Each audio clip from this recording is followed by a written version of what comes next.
ପାଞ୍ଚରେ ଦୁଇ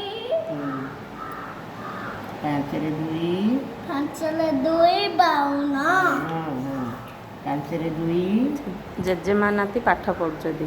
ପାଞ୍ଚରେ ଦୁଇ ବାଉନ ଉପରକୁ ଲେଖିଲେ ତଳକୁ ହବ। ଏଇଠିକି ଲେଖ। ପାଞ୍ଚ ମଝିରେ ଗାର କାଇଁ ଦି ଶୂନ ମଝିରେ ଗାର ଏଇଠି ମଝିରେ ଗାର ଦେ ପାଞ୍ଚର।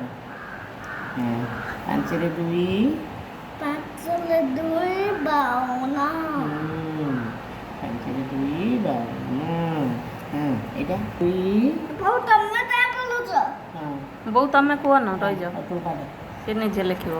ପାଞ୍ଚରେ ଦୁଇ ବାଉନ ପାଞ୍ଚରେ ଦୁଇ ବାଉନ ପାଞ୍ଚରେ ଦୁଇ ବାଉନ ଗାର ଦେ ପାଞ୍ଚରେ ଗାର ନାହିଁ। ପାଞ୍ଚରେ ଦୁଇ ବାଉନ ତ ପାଞ୍ଚ କୁଆଡ଼େ ଗଲାଣି ବା?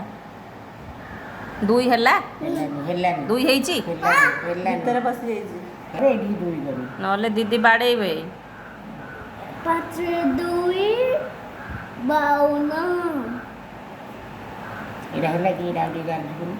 ଦୁଇ ନାଇଁ ନାଇଁ ସେଟା ଗାର ବାହାର ଇଏ କ'ଣ ମସ୍ତି? ପାଞ୍ଚରେ ଦୁଇ ପାଞ୍ଚରେ ଦୁଇ ବାଉନ ପାଞ୍ଚରେ ଦୁଇ ବାଉନ ପାଞ୍ଚ ବଙ୍କା ହେଇଗଲାଣି। ପାଞ୍ଚ ବଙ୍କା ହେଇଯାଇଛି। ସିଧା କରି ଲିଭେଇକିରି କାହିଁକି ପିଲାଟାକୁ ହଇରାଣ କରୁଛ ଏମିତି? ଲେଖି ଲିଭେଇ ଯାଉଛନ୍ତି। ପାଞ୍ଚରେ ଦୁଇ ପାଞ୍ଚରେ ଦୁଇ ବାଉନ ଆଉ ଥରେ ମସ୍ତି, ଆଉ ଥରେ ଲେଖେ ଶୀଘ୍ର ଲେଖେ। ପାଞ୍ଚରେ ଦୁଇ ବାଉନ ଦୁଇ ଲେଖାଏ ଦୁଇ ଲେଖୁ।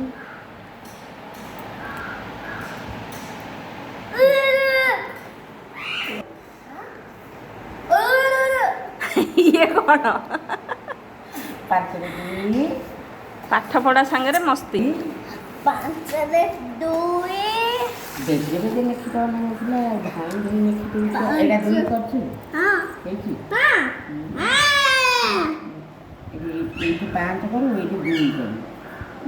ଏଇଠି ପାଞ୍ଚ କର।